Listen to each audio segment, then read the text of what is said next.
Welcome, everyone. It's me, Simba. You've all picked a very special day to visit. You see, today, we've come to town for a big celebration, and you, my friends, are invited to join in the fun. Once a year we throw a party here in town. Once a year we turn our Paris upside down. And Colin, Dick, Tracy, it's law and order time. Innoventions. Cyberspace. Surf the net. Get wired. Ladies and gentlemen, boys and girls, Disney MGM Studios is proud to present WDW Radio, your information station. Hello, everybody, and welcome to the WDW Radio Show, your Walt Disney World information station. I am your host, Lou Mangello, and this is show number 311 for the week of February 3rd, 2013. I'm here to help you have the best possible Disney vacation experience and bring you a little bit of Disney magic to wherever you are by talking about the things that make us happy about Walt Disney World on this podcast, as well as my videos, blog, live broadcasts, in-person events, my Walt Disney World trivia books, CDs, and more. You can find it all over at WDWRadio.com. So part of maximizing your Walt Disney World experience is not just getting the most from your time at the resort, but also maximizing what you spend. And while there are many ways to save money at Walt Disney World, one of the best and easiest ways is in what, where, when, and even how you eat. So join us this week as we explore the best of the best dining values in Walt Disney World. From locations to items to values and overall experiences, you'll discover the secrets, tips, and strategies for getting the most out of your Disney dollars. I'll then have the answer to our last Walt Disney World trivia question of the week and pose a new challenge for your chance to win a Disney prize package. I'll then have some announcements and your voicemails at the end of the show, so sit back, relax, and enjoy this week's episode of the WDW Radio Show.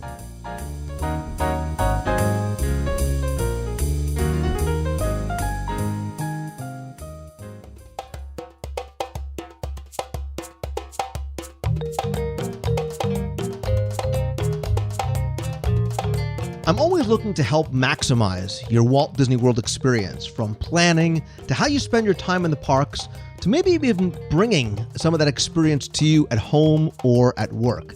And whether it's helping you uncover hidden treasures, peel back some of the layers of the onion, or introducing you to new experiences which maybe you had never considered before, I want you to get the most out of your time and your money.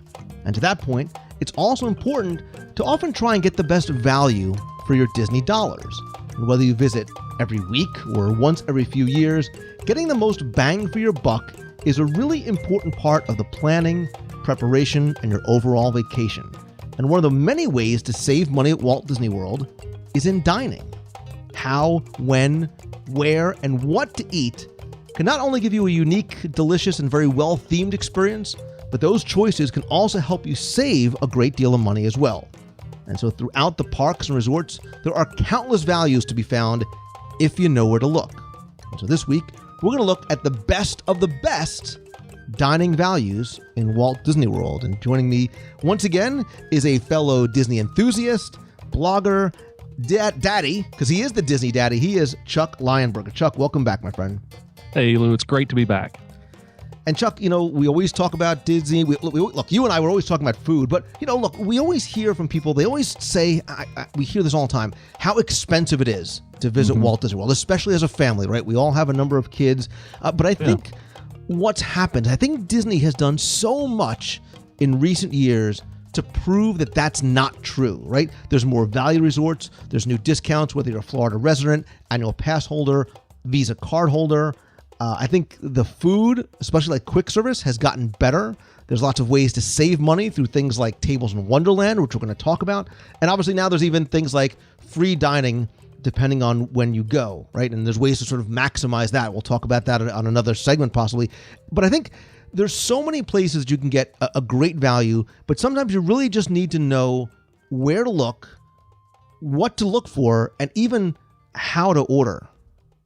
Yeah, see, one of the things that people often ask me about is, well, just how much money do I need to save for dining? And that can be a very difficult question to answer because it really depends on how you like to eat. Some people are very big table service folks. I mean, they want a breakfast reservation, a lunch reservation, a dinner reservation. They really want to go to eat. Then there's Lou, who does breakfast and then post-breakfast and then pre-lunch and lunch. Anyway. But then there are others who are going to go a little bit differently, and it's, I know I'm going to have breakfast in the resort, and then maybe I'll do a quick service for lunch, and then I'll go get that table. So it can be very difficult to estimate how much money you think you're going to need for dining because it really depends on how you plan to tour the restaurants, just like planning how to tour the parks. But there's no doubt that if you want to drop a good chunk of change at Walt Disney World and dining, you can easily do so. Lou's already promised to take me to Victoria and Albert's someday, one day, any day. There's a chunk of change right there. But you can find dining values all over the place and in places that sometimes you might not think that are values at first. They actually are and can be good values depending on what your definition of value is. And that in itself can be up for debate. But as we start talking about certain restaurants and what they provide, not just for the food, but also everything else that they provide, time also becomes a big value. Right. Because time is money, right? I mean, it's cliched, but it's true. Time is money. And I think to that point, Chuck, there are values to be found, like you said, depending on how you like to eat. If you do counter service, right, versus a table service. And I think, too, and when we sort of start going through, and I think we'll sort of wander park by park, I think that not just where you eat, but there's some good values in terms of what you order and how you order as well, too. Because I think there's some things we're going to talk about that maybe people don't realize in order to maximize the value, especially if and how you eat. So sort of let's go through that, right? We didn't really talk about this ahead of time. Let's go through the Magic Kingdom. Let's talk about whether it's an individual food item or a food location or a time of day meal, whatever it is, and talk about some of the best values, right? And I think that there's a lot, so I'm going to try my best to restrict it to my top 300. But yeah, folks, we promise we're going to keep this to under 2 hours, okay? So go ahead. So I'll let you go first. I'm curious to hear when you think of Magic Kingdom and dining. We're not going to go far. We're going to walk right into the entrance, and we're going to hang a left, and we're going to go straight over to Tony's Town Square Restaurant. We're going to go right over into a table service because, and Lou, you just recently did a dining review of this. Tony's Town Square, I think, is one of those hidden gems.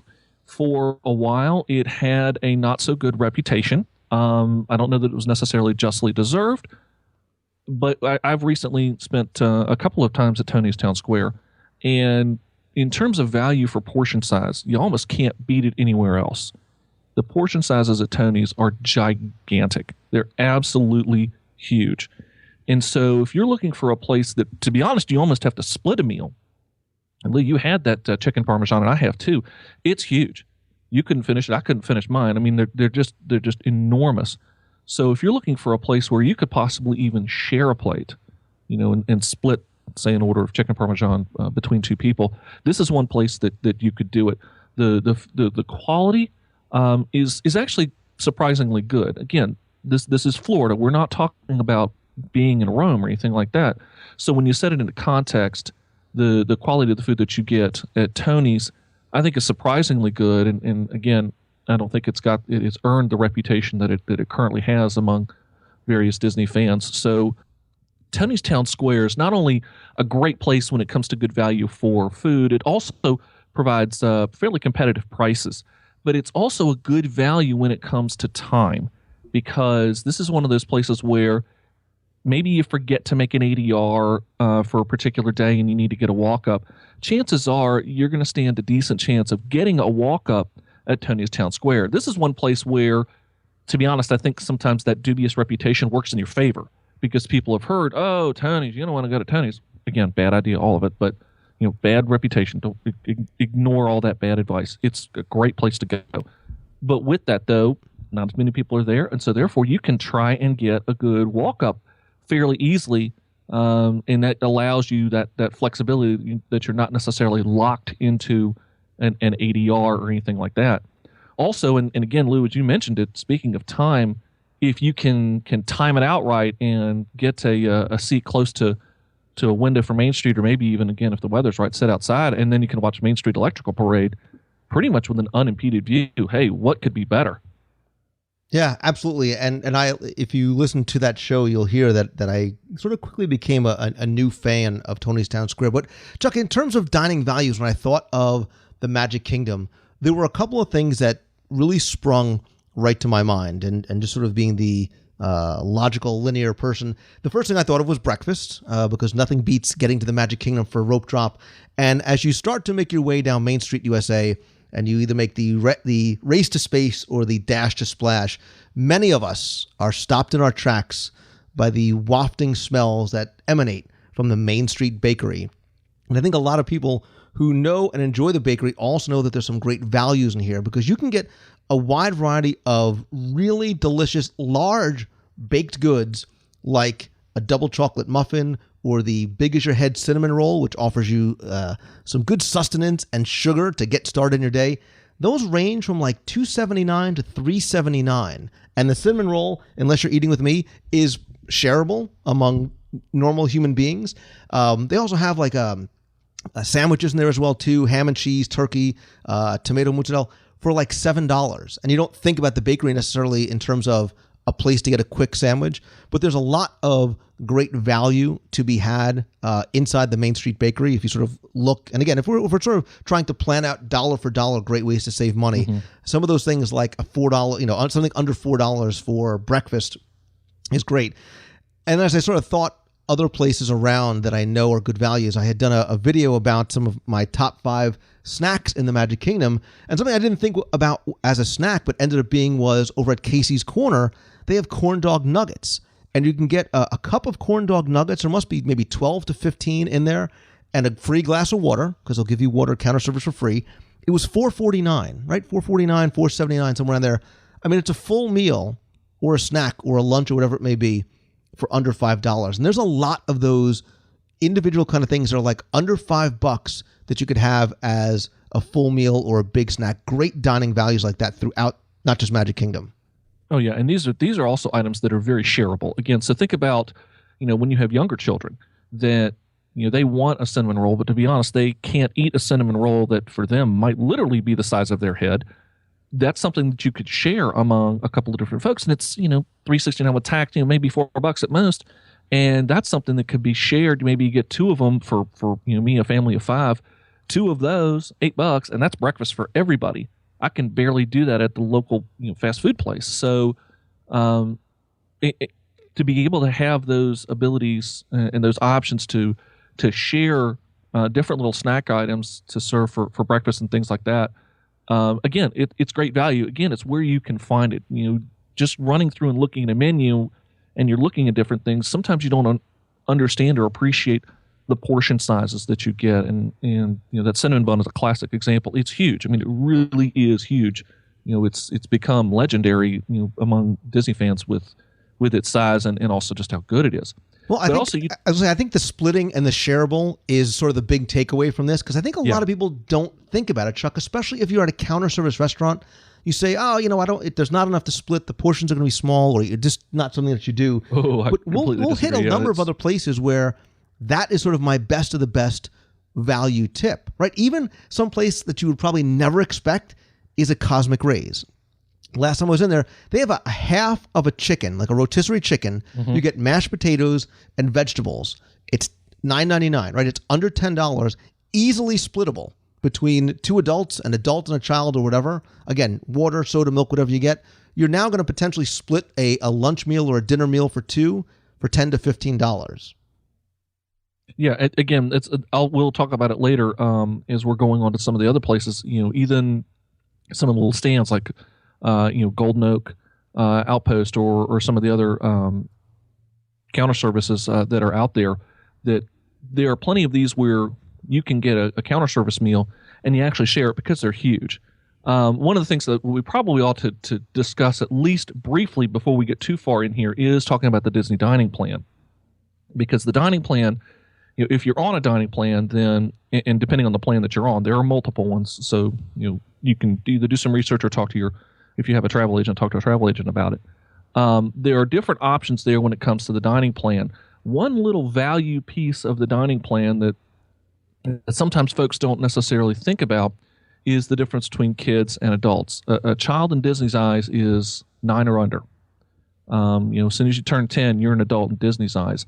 So when you're looking at the dining plan and thinking about that, also understand that when it comes to counter service credits, there are no children necessarily counter service credits. So as you're working on it and you're going through and trying to plan out your counter service meals, sometimes you can end up wanting to, and really needing to split a counter service meal between two children because it's huge.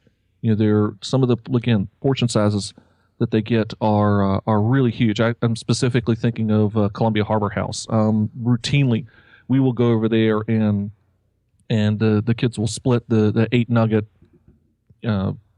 meal that's there, and those nuggets are big. They're really big, and so they'll be able to between two kids split that, and then move on to do other things. And so, but if you are doing the dining plan, you need to be thinking about the credits that you're using, and also which restaurants accepted the dining plan and which restaurants don't, because there are some that don't currently accept the dining plan. Yeah, and we'll do a separate section sort of about strategies about using and maximizing the value of the Disney dining plan. But to save for that, let's sort of go through and assume that we're going to be using cash, credit, our room charge as we're going through, and some of either the individual items or the individual locations, right? So we hit places like, and you even mentioned Columbia Harbor House. Yeah. Quick value. There's they have an awesome clam chowder in there, which is like $4.50, $4.60. It's a hearty, especially when it actually does get cold in Florida. It's actually a hearty, almost very stewy kind of clam chowder, which is a great value again for under $5. But yeah, and staying at Columbia Harbor, also the shrimp there is actually very good too. And it's not just little. I mean, it's big shrimp, and you get quite a bit of it. Again, another great shareable meal. And the other thing too, keep in mind as you go through, and look, the great thing about the internet is that you're able to sort of almost even plan your counter service meals, right? You can start looking at the menus. There's so many great sites out there that have updated menus. I know the touringplans.com site has an incredibly detailed menu with up-to-date pricing on it. So you can look and see. So as I was sort of going through, and one of my favorite places to eat in the Magic Kingdom is over at the Plaza Restaurant. I think it's an overlooked experience. I love the food there. But if you look, the sandwiches there that come with a side, that come with a garnish, they run for about $11 to $14, maybe $15, almost like counter service prices at a table service restaurant. So there should be some sort of planning ahead, and that's some of the things we're going to try and do today. Is we go through the other parks and the resorts and downtown Disney. We'll not just talk about strategies, but maybe some of those individual items that you might say, hey, I didn't know that they had this item there. I could split it, and it's only going to cost me X. Yeah, and that's the benefit too. And I agree with you. To me, the Plaza is an unsung and definitely hidden gem of Walt Disney World. And again, another place that you used to, not as easily anymore because I think its popularity is starting to grow. This was a place that you used to be able to get some pretty easy walk-ups. A little more challenging these days because it's become a little bit more popular. But the portion sizes there, again, fairly large. This comes another place where when we're talking about value, and especially if you're dealing with kids who are picky eaters, and I've got two that I'm specifically thinking of right now that happen to be sitting at the house, that they're not necessarily the most adventurous. So looking, we'll stay at the Plaza here for a second. Looking at the tuna salad sandwich or the Plaza Club, yeah, they're not going to really gravitate to that. They're a chicken fingers and fries kind of family. You can still talk to your server and ask. Even if it's not on the menu, odds are they might be able to take care of you. And I know the Plaza has done this for us many times, where we just talk to the server, explain that we got some picky eaters, and sure, we can take care of it, and again, fairly reasonable pricing. And the next thing you know, that opens up many restaurants that you might not even consider because the menu, at least the posted menu, might not appeal to certain picky eaters. Just because it might not be on the menu, if it's something fairly standard, again, thinking the chicken nugget world, just ask. You never know what you might get. Absolutely. So I want to go over to, let's start moving through the parks and sort of pick our sort of best of the best dining values. And for me at Epcot, I started thinking about breakfast, I thought about lunch and dinner. And one of the places that really jumped to the top of my list for both was Sunshine Seasons Food Fair downstairs in the Land Pavilion. Mm-hmm. Not only do they have a great variety of options, it's all counter service, but there are great individual items that you can get. So again, not a lot of places to get breakfast in Epcot, but if you go to the Land Pavilion, right, go run downstairs, go ride Soarin', get your fast pass, you can get like a nice hearty bowl of oatmeal for under $3. Come back or stay for lunch. Again, they have this rotisserie chicken with beans and rice, which is under $10. You can split it between two people. You can get a side dish for like $2 or $3. So with drinks for two people for lunch or dinner, you're looking at under $20 over at Sunshine Seasons. I love China. A lot of people like going to the Lotus Blossom Cafe. They've got the pork buns and the sticky buns and things like that. They also, outside at the Joy of Tea, have a number of those items out. They have sort of like the lucky platter. It was like a pork bun, a chicken pocket, and an egg roll, a soda, and a little ice cream for like $9, right? Awesome value. You don't think about it when you walk by the tea stand, but this is why you need to look at the menus. Also, and I think the best of the best for me in Epcot is the Tangerine Cafe. It's one of my favorite lunch places. Chicken and lamb shawarma combo. It's like, I think it's $13 or $13.99. You get chicken, lamb, bread, couscous, hummus, and lentil salad. It's awesome, and it's a huge portion. Yeah, they're very, very good. I'll tell you, just in value alone, the idea of dining in Morocco is one of those places that most people, when you talk to them about, oh, we're going to go, have lunch or dinner in Morocco. Morocco? What do you mean? What's there? Go do it. Trust me. Restaurant Marrakesh, I think, is another hidden gem. Great value. Also, and you don't even know this, entertainment inside the restaurant. While you're dining, you have dancers and musicians playing and performing. Not something that you're necessarily going to see, if you're just kind of browsing through a online menu somewhere. I would highly recommend Restaurant Marrakesh because of, again, that added value that's there. Not only food, but you also have entertainment that goes with it. Similar way, of course, not scary, right? The food. People say, "Oh, Morocco." No. It's not scary really at all. good, right? Yeah, you're gonna come out of Restaurant Marrakesh. You're gonna say, "I heard this on this podcast. I decided I'm gonna give it a shot." You're gonna come out of it and go, "Why didn't I do this before?" Because it's surprisingly very good. And the reason I say surprisingly is just because to us and most of us who are, from Western culture, we just don't necessarily think about Moroccan food as something to always, to go for. We're used to the fried chicken and mashed potatoes kind of thing like that. Trust me on Restaurant Marrakesh. Go there. You will appreciate it. That alone will be great value because you're also experiencing new things. Again, that's the whole point of Epcot. But again, I digress. But speaking about entertainment, though, Beer Garden, another great place where value is more than just a great price on food or a lot of food for the money. And by the way, the Beer Garden, oh boy, can you eat a lot of food? But you also have fantastic entertainment with the Oompa Band playing there, and just a whole lot of fun. I mean, Beer Garden is just a great place to go to sit down and just have some fun as you're dining. One other place that I wanted to make sure that we brought up, of course, Katsua Grill. I think yours, Lou, you're in my probably most favorite counter service restaurant in all of Walt Disney World. Oh yeah, because I think it's got great food, and again, just an excellent value. So one place though that Lou, I don't know if you've been there yet or not. I haven't had the opportunity to check out the new Boulangerie Pâtisserie Le Halles, and I probably butchered that French. So my apologies there. This is the updated counter service restaurant over in France. And one of the things that I found that was really interesting is that you can get some of the things that originally you could only get at the Bistro de Paris, things like the lobster bisque, which if you haven't had it, and just being able to get, lobster bisque on the side is just a, hey, I'm going to grab a little, bite of soup to go. It's fantastic. The lobster bisque is absolutely fantastic.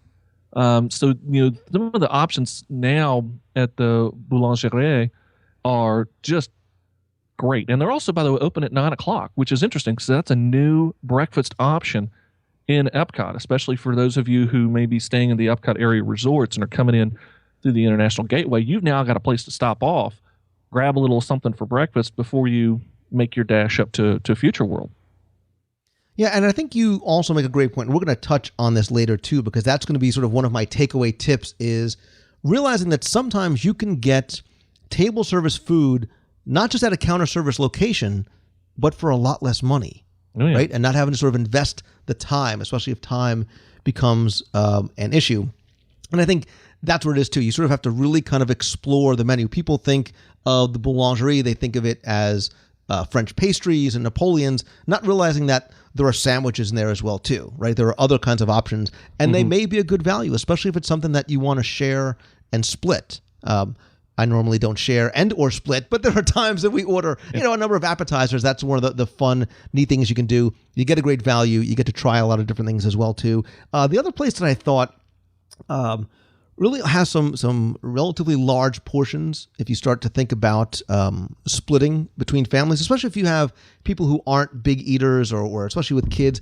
The San Angel Inn, some of the portions they're well priced, they're reasonably priced, but they're large enough to split, between a parent and a child, or between two parents, or between two kids. So look at that kind of thing as well too. When you're going through. Yeah, similar also at La Hacienda, same way. Yeah, exactly. Yep. And in fact, at La Hacienda, they even have some entrees like the La Hacienda or the Del Mar that are designed for two people. And so, it's $50, but again, this is two people. And I've had the Del Mar, and it's absolutely fantastic. And it's huge. Again, large portion size, even for two people. And something that I recommend to people all the time. If you're looking for a great place to dine at Hacienda or to dine at Epcot, you go look at Hacienda. If you time it right, get a seat by the window, and you have a beautiful viewing for illuminations. Again, this is these added values that you come in. Same place if you can do Rose and Crown and happen to time it right. You can get a great seat, and you can be able to sit down and enjoy illuminations and have dinner at the same time instead of standing along, the promenade with everybody else. So when I was thinking about going over to Disney's Hollywood Studios, I originally started thinking about breakfast. And this is another one of those places, Chuck, that when you think about going there for breakfast, it's like Epcot to a certain degree in that there's not a lot of places that jump out at you if you're not going to do a sit-down meal, say, for example, at Hollywood and Vine. What you may not realize, if you head down Sunset Boulevard, over at Fairfax Fair, they have breakfast items there. So if you want like an egg and cheese sandwich, like on an English muffin with bacon or sausage, it's under $6. But for me, my favorite sort of place and haunt to go and place like to sort of just sit outside and people watch is over at Starring Rolls Bakery. Oh, I was wondering if you were going to go there. Well, but because it makes sense, because not only can you get coffee and teas and stuff like that, and pastries, but there's a lot of like mini baked goods, right? There's like mini pastries that are like $1, $2, right? Or you can get a bagel for a couple of bucks. So for under $5, including maybe a medium-sized coffee or tea, you can have your breakfast there. If you want a bagel, maybe with something on it, and I think they still have smoked salmon there, you may be talking $5-6, for your breakfast. So I think Starring Rolls Bakery is another great potential value for lunch. Have you ever seen the sandwiches for lunch? I was just going to go there. Yeah, I was just going to go there. Have you ever seen the Black Forest ham sandwich? It's only $10, okay? But if you measure how tall it is, and I don't know that I've actually done it, but I'm sitting there just kind of guessing, I want to say maybe 5 inches tall with like 3 inches of that being ham alone. It's huge. Right. It is not like a little panini sandwich. Like it looks like one of those freakish things that you would get like at the Jewish delis in New Jersey, like these gigantic, like oversized sandwiches. Yeah, I mean it's absolutely huge. This is the place again. Another Hidden Treasure, and I love to go to Starring Rolls just to go get that ham sandwich because it's on a type of bread, and I'm not even sure what type of bread it is, but it's not just your typical sandwich bread. It's something like maybe a focaccia or something like that, but it's kind of an artisan style bread, and well put together. Great flavorful ham, and just stuffed, huge, gigantic, enormous. I mean, I'm really not kidding. Go down and see it, and you'll look and go, oh yeah, they're not kidding. Starring Rolls is a fantastic place to go. And again, you get to sit outside, kind of people watch a little bit. If you time it right, you can see some of the you can see the parade going by a little bit in the distance. So this is another great place to go. But it's interesting, and this is one place I'll talk about doing a table service for breakfast. And really, this applies not only to Hollywood Studios. This especially applies jumping back to the Magic Kingdom, and that's making an ADR for pre-park opening. You can do this over at the studios at 50's Primetime Cafe, over at Epcot. You can do breakfast at Akershus. Over at Magic Kingdom, there's Cinderella's Royal Table or the Crystal Palace, and then at Animal Kingdom, which we'll get to talk about in a little bit, is Tusker House. But these various restaurants that offer breakfast dining that happens before park opening, and you can get an ADR before the park opens. The value here, in addition to, most of them are buffets, I think with the exception of Akershus and Cinderella's Royal Table, you get plenty of food, and that's all fine, well, and good, but you have access to the park before park opening. Now, no attractions are open or anything like that, but just think about the ability to walk down Main Street or walk down Hollywood Boulevard or walk along the Oasis or even walk along Future World and Part of World Showcase without pretty much anybody there. You got the place to yourself. If you're a photo nerd like me, it's practical nirvana because you can stop and you can take photos of all of these great things without a bunch of people in the way. So another great value. It doesn't cost you anything else to make that early ADR. The only thing that does cost you is just being prepared because they're very popular, so you have to book them right off the bat.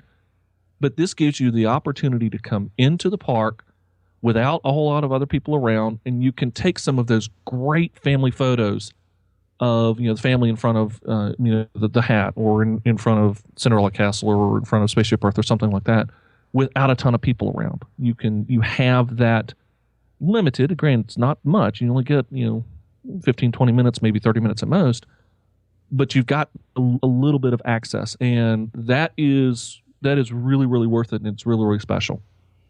Yeah, I agree. And again, when we talk about values, it's some of those intangible things that you can potentially factor into how you're determining value, right? But I want to hit a couple of other quick places quickly at Hollywood Studios before we move on to Animal Kingdom. Again, thinking about items that could be shared, 50's Primetime for me is one of the best places, and I like getting. They have it's called a sampling of Mom's favorite recipes. It's about $20 or so. But it has chicken, pot roast, and meatloaf with all kinds of sides like mashed potatoes and vegetables. It's very, very easily shared between two people. So now you're looking at about $10 a person for a lunch or for dinner.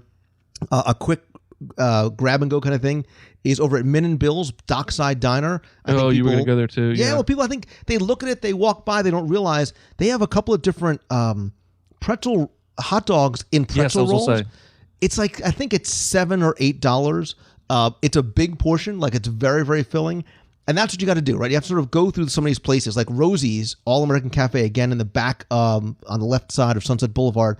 I think there's a soup of the day that's under $3, right? You can get a corn dog over at Herbie's for $4. So there are values to be found as long as you go and start looking and being aware that they're there. And again, if you want to, whether you plan ahead or as you're wandering through the parks. But you mentioned Disney's Animal Kingdom in terms of values. And I think one of the best values anywhere, and one of my favorite other counter service locations, is oftentimes off the radar, and it's in Asia, in Animal Kingdom. The Yak and Yeti Anandapur local food cafe, that the sort of the quick service aspect of Yak and Yeti, which I think is one of the best in park table service restaurants, they have, and this is what I normally get, you can get a side order of 2 pork egg rolls for, I think it's $4.50 or so, $4, an order of chicken fried rice, which is $4. So for under $9, you're getting a huge portion, which again, for normal human beings is enough to split, but you get a nice big, it's sort of more than a pint size of this delicious chicken fried rice and the egg rolls. So for under $10, you're getting your lunch or your dinner without having to go inside to do, the time and the expense and the side dishes of a sit-down restaurant like Yak or Yeti. Yeah, again, this is another place. Yak and Yeti is a hidden treasure, and again, it's really, really good food. And the interesting thing about Yak and Yeti, of course, is that you have essentially 2 restaurants there. There's also the sit-down restaurant, and then there's the counter service, literally right there. So it's good food coming from a great restaurant. So this is another opportunity where you can get table service quality food over at a counter service price and at a counter service access. One thing, it was just as you were talking about it, hearkening back quickly to the studios, and this is again value in that the restaurant structure itself presents value, and this is not all restaurants. So this is one of those things as you're going around, just kind of look for it.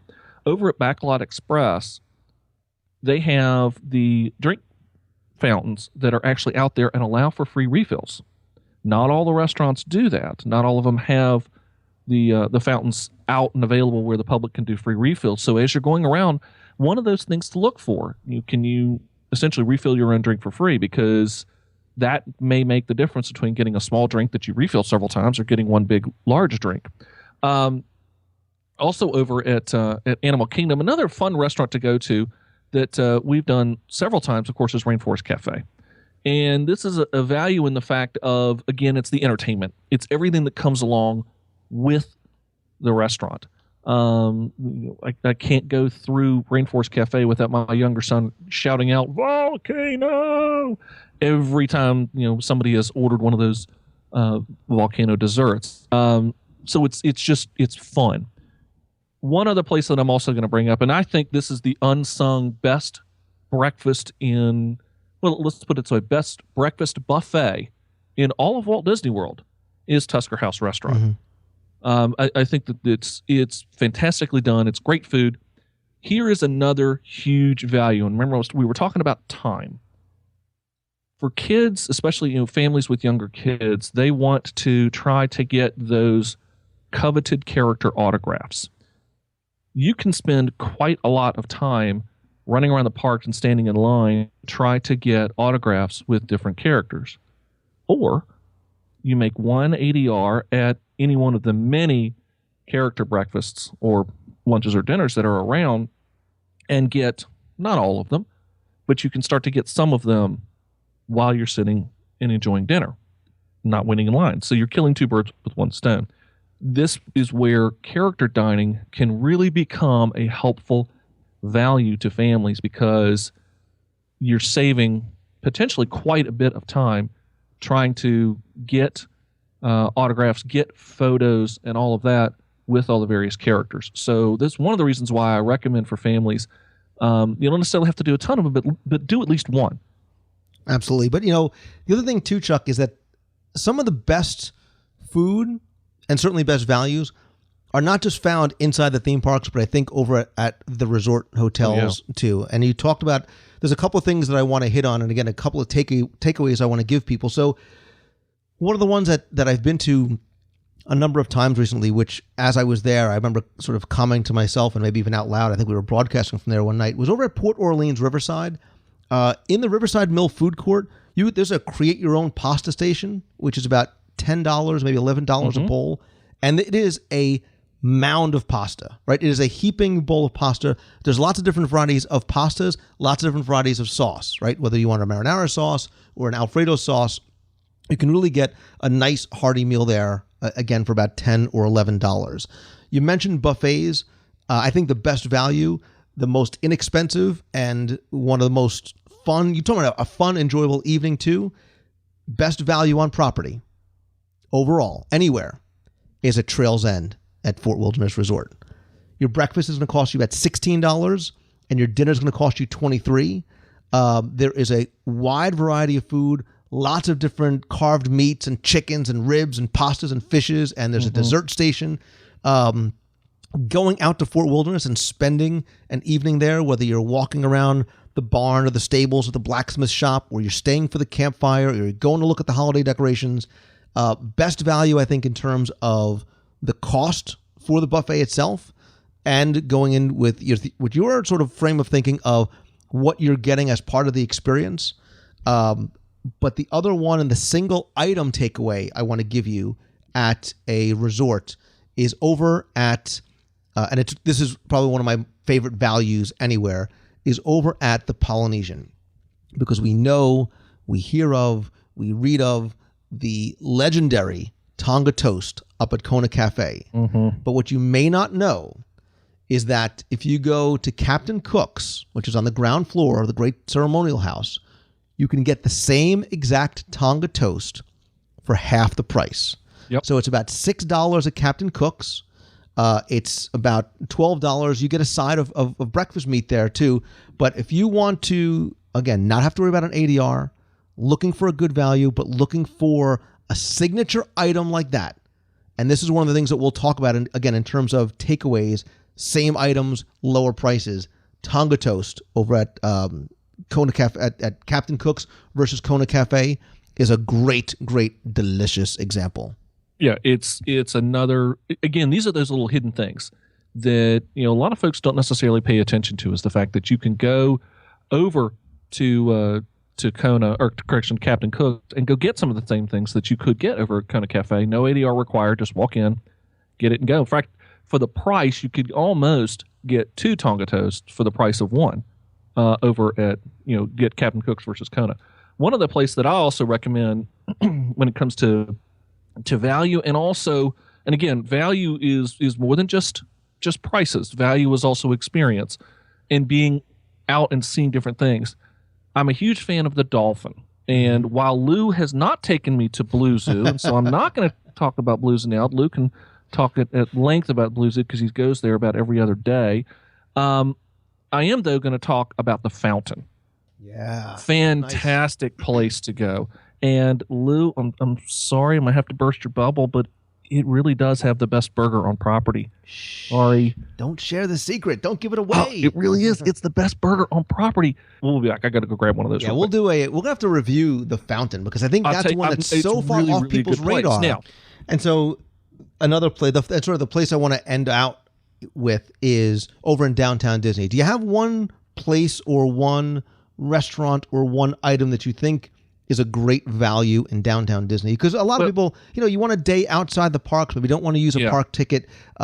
There's some great restaurants there, but I think there's also, if you sort of wade through some of the different locations, there's individual items and some sort of maybe overlooked restaurants there too.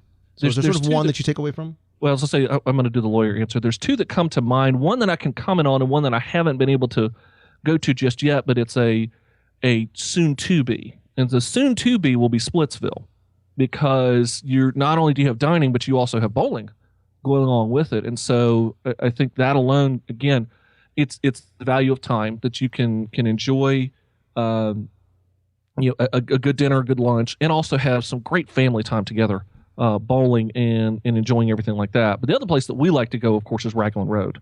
And this is, again, that added value of entertainment, and also just the aura and the ambiance that Raglan Road gives you. You really get the feeling like you're in an Irish pub, because, by the way, you really are in an Irish pub. It got shipped over from Ireland. I mean, the story behind how Raglan Road came to be itself is pretty incredible.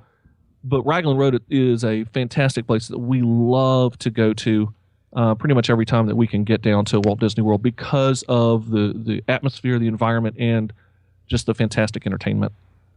See, and I like the fact that we're approaching this from a couple of different angles, right? From the entertainment, overall experiential part of there's value in where you go, versus the dollar for dollar great values you can find as well too. So when I thought about downtown Disney, one jumped right to the top of my list, which I think is, again, one of the best values anywhere in Walt Disney World, and that's the Earl of Sandwich. Because from the sandwiches, their salads, wraps. They all run about $6.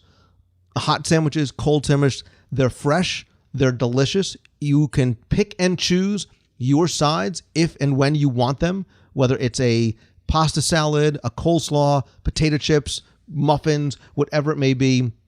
So if you wanted a family of 4 to eat there for under $25, right? You get cups of water if that's the way you want to do it, or bring your own bottles of water. You can really do it. I mean, it's a huge, huge value. Breakfast, lunch, and dinner, sides, sandwiches, all priced very, very well, right? Especially for high quality. Oh, yeah. Two other ones. We love to go to Earl's too. And if you don't go for the holiday sandwich, then something's wrong. It is Thanksgiving in a bun. Yeah. I literally eat there often during the holidays. Two other places. There's plenty of times. Earl is usually our last stop in Walt Disney World. Most of the time we're driving, and we got to go to downtown Disney before we start heading back north. Got to stop off at Earl's and at least get one more sandwich. And don't let the long line sometimes fool you. They move people through that restaurant very, very quickly. They are a machine back there. So it's worth the wait. It's also worth the wait. Very quickly, two other locations that may not be on your radar, relatively new. Pollo Compero, which is located right where Baby Cakes is, next to T-Rex Cafe. They have fried chicken, fresh salads, plantains, a lot of different food there as well. Very reasonable prices. And the other place I like going to, I think it's a hidden gem because it's not usually very crowded, is Wolfgang Puck Express, the other one. And what I mean by that is, I don't mean the Wolfgang Puck Express that's across from the AMC movie theater. I mean the one that's located near the Art of Disney and the 25 Days of Christmas shop in downtown Disney, right? Sort of where Rainforest Cafe. It's tucked away in the corner. It's tucked away around very much in the corner, but fresh flatbreads and pizzas, a lot of great pasta dishes, great prices, excellent quality, right? I like the Wolfgang Puck food, and I think that's a great location where you get good quality and a great price. Also, sort of mix together like you do in downtown Disney over at Earl's Sandwich. Yeah. Without a doubt. It's, again, another place to go. Downtown Disney is one of those places where, folks are going to and they're always shopping a lot. And sometimes I think the restaurants down there kind of get overlooked because it is, we're going to kind of race to downtown Disney real quick, go hit World of Disney, maybe do one other place, and then we got to get back to a theme park. Well, no, slow down, take your time, enjoy downtown Disney. It's an all-day affair. There's so much to do at downtown Disney and the various restaurants to enjoy both counter and table service. So what I want to do, Chuck, is I want to just leave everybody with a couple of very practical, money-saving, value-add tips, things that you can do practically when you go to the parks, right? So one, always remember, you don't have to buy what you don't want to eat. And what I mean by that is when you go to counter service locations, keep in mind that the price that they put on for the adult meals, kids' meals are sold as a package, are usually a package, right? It's a sandwich with fries or fruit, an entree with a side. You can order anything you want on its own. So if you just want the sandwich, if you just want the hamburger, if you just want the pizza, you don't need to get the side dish. It's not on the menu. All you need to do is ask. Ask to have that individually. That'll save you $1, $2, $3, whatever it may be. Going back to the Tonga Toast value model system, remember that there's a lot of places, and I mentioned two, not just the Tonga Toast, where you can get the same item at a lower price in a counter service location than you can at a nearby table service. Now, again, it's a different type of experience, right? But we're talking about value in terms of money, not necessarily in terms of the experience. So I mentioned the Tonga Toast over at Captain Cook's.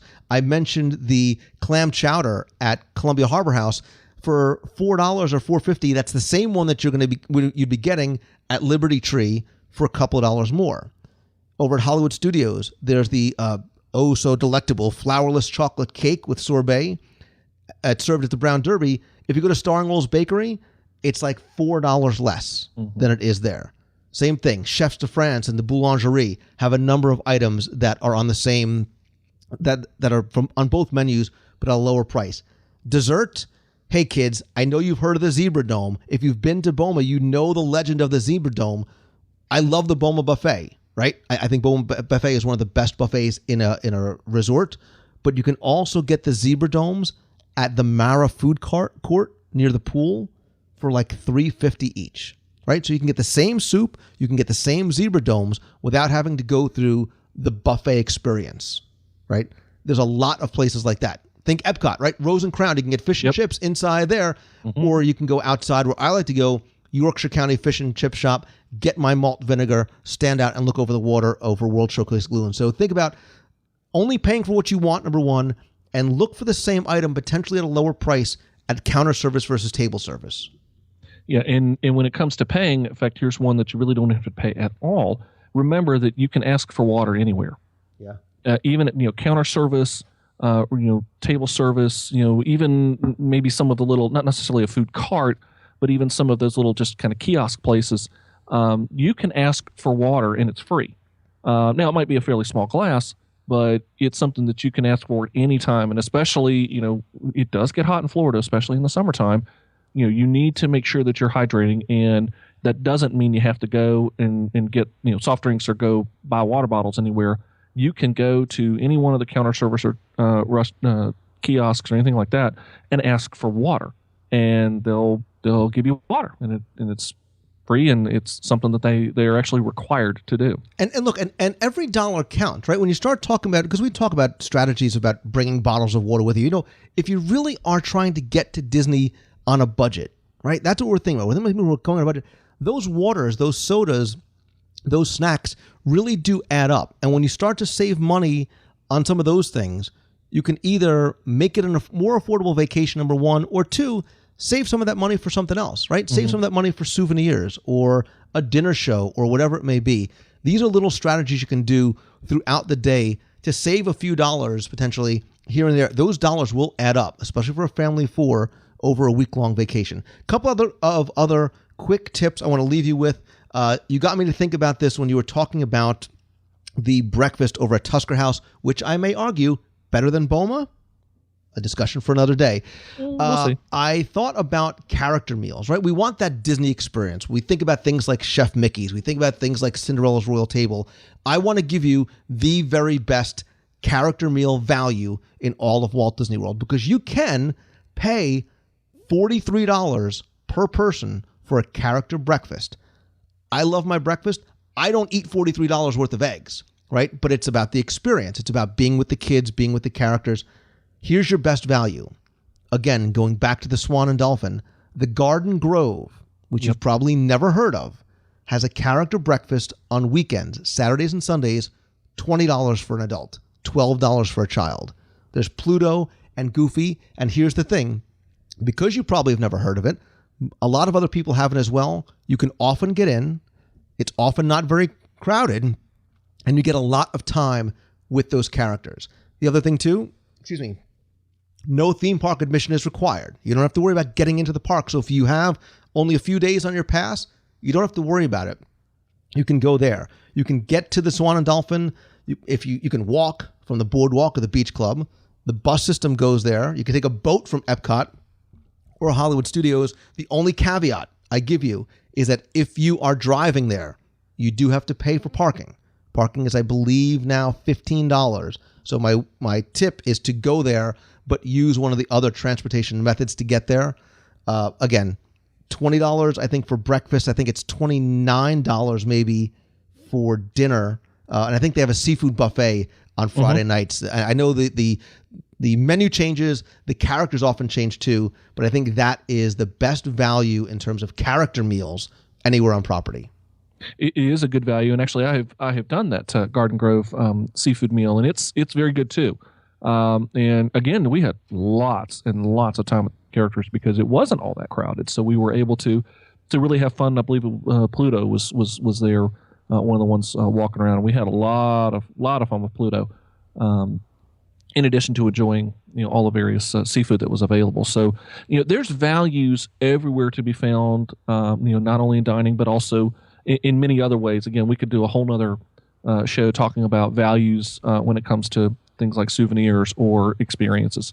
There are ways you can see fireworks without ever being in a park. I mean, there's all sorts of values to be found. So as you're touring Walt Disney World, be thinking about some of the things that you can do where you can find that value, be it in dining or otherwise. Remember that a lot of the portions at Walt Disney World are actually pretty big, and so there's a lot of splitting that goes on.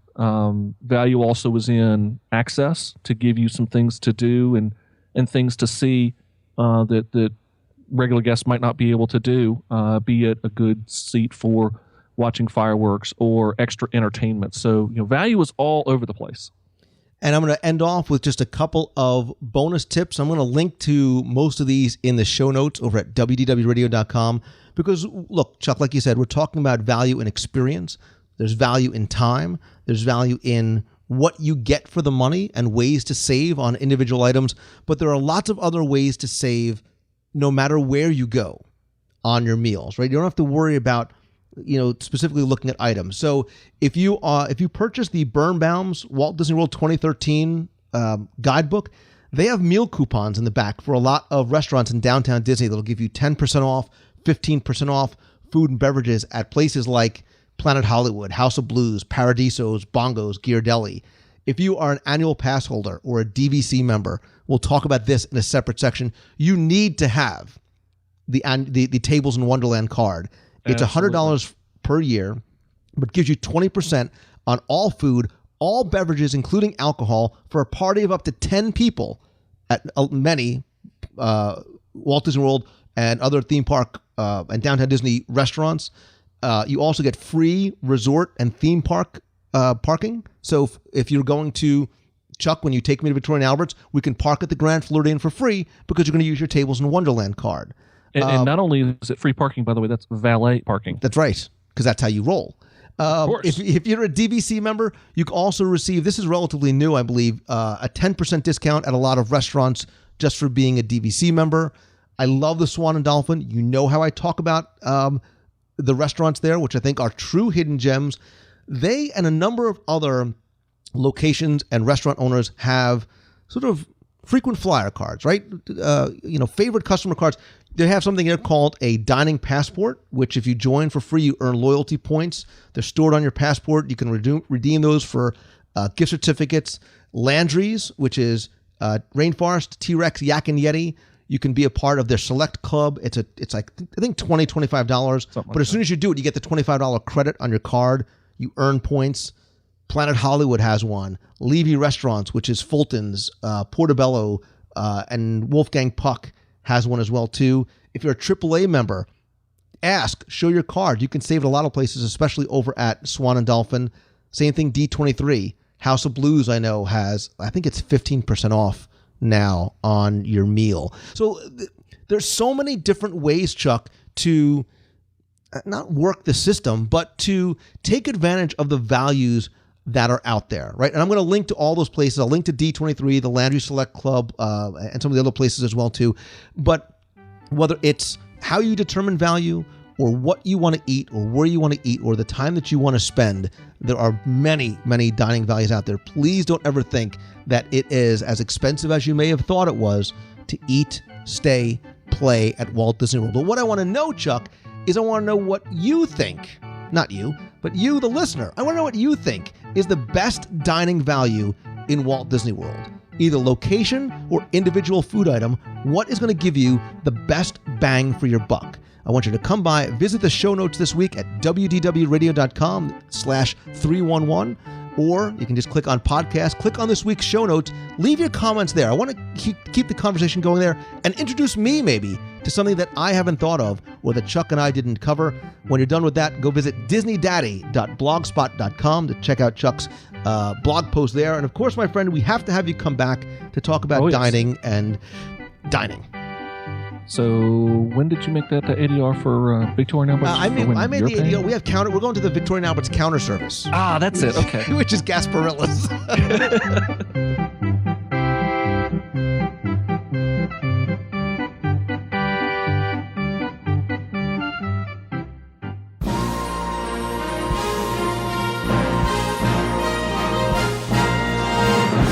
It's time again for our Walt Disney World Trivia Question of the Week, where I ask you to test your knowledge of Walt Disney World history, see how well you pay attention to the details and what you see or hear and enter for a chance to win a Disney prize package. Before we get to this week's question, let's go back, review last week's, and select our winner.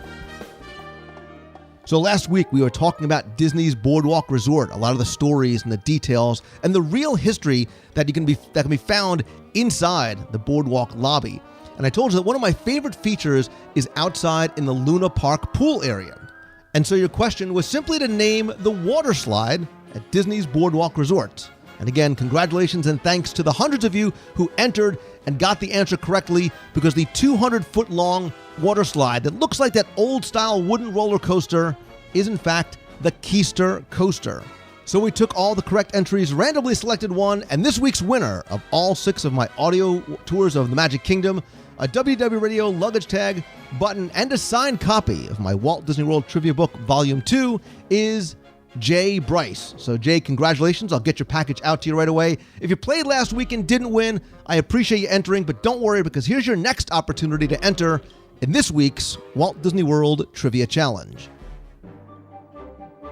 So in honor of the Super Bowl this past weekend, your question this week, once again, is simple.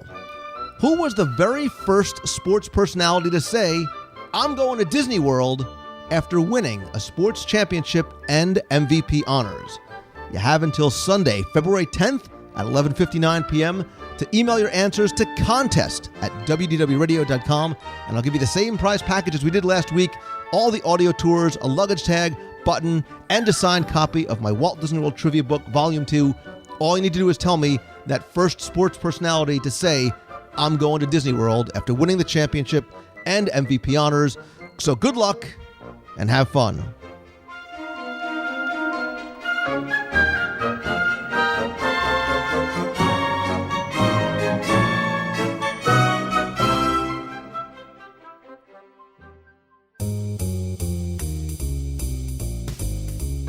That's going to do it for this week's show. Thanks again for taking the time and tuning in. This isn't every week.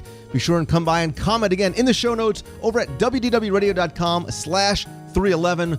While you're there, be sure and check out the blog. Lots of new posts and contests and polls every day. We also have videos, our fun, family-friendly discussion forums, and lots more. You can also sign up for our free email newsletter for exclusive content, offers, deals, and much more.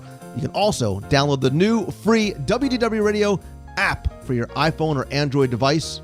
Be sure and also tune in every Wednesday night at 7:30 p.m. Eastern for WDW Radio Live, where you can be part of our weekly WDW newscast. You can participate in the chat room, be part of our conversation about this week's Walt Disney World news, and also be sure and connect with me on Twitter and Facebook. I'm at Lou Mangello, and like the page over at facebook.com/WDW Radio. Of course, I love hearing from you as well, too, so if you have a question you want answered on the show, you can email me at lou@WDWradio.com, or you want to be heard on the air, call the voicemail at 407-900-9391. That's 407-900-WDW1. And you also know that as much as I enjoy connecting with you on Twitter, being friends on Facebook, and hearing from you on email and voicemail, nothing beats a handshake and a hug. So hopefully you can come out and attend one of our WDW Radio events. We have Meets of the Month every month in Walt Disney World. Our next is going to be this Saturday, February 9th. As part of our WDW Radio 6th anniversary celebration, you can watch live from 10 a.m. till 3 p.m. over at WDWRadioLive.com as we go through Epcot and participate in some of the activities that you chose for us to do during our 6th anniversary. Then come by the Meet of the Month at the Electric Umbrella at 4 o'clock. We'll have lots of announcements, a few giveaways, and surprises as well. We have other events throughout the year and throughout the country, including our trip out to Aulani Disney Resort out in Hawaii.